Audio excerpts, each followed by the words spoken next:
Əsir külək yana tərəf get, qarışdır yuxusunu. Açan kimi pəncərəsini gətir mənə qoxusunu. Əsir külək yana tərəf get, qarışdır yuxusunu. Açan kimi pəncərəsini gətir mənə qoxusunu.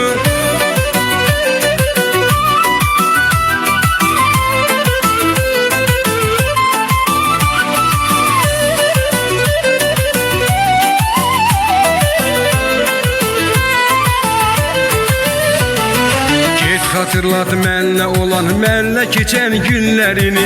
Dara mənim əllərimlə sevgilimin tellərini. Get xatırlat mənlə olan, mənlə keçən günlərini. Dara mənim əllərimlə sevgilimin tellərini.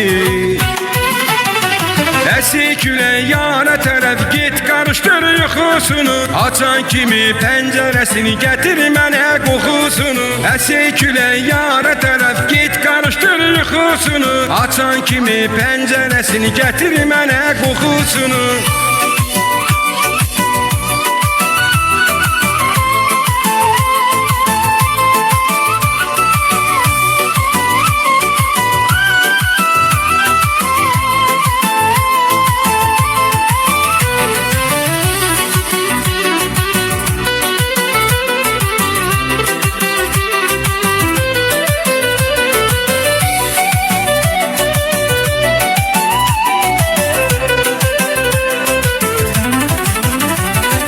Görünməyib gözlərimə, nə səsi var, nə surağı.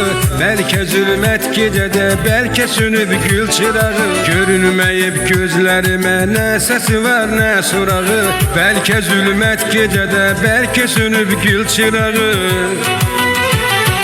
Əsir külək yana tərəf get, qarışdır yuxusunu. Açan kimi pəncərəsini gətir mənə qoxusunu. Əsir külək yana tərəf get, qarışdır yuxusunu. Açan kimi pəncərəsini gətir mənə qoxusunu.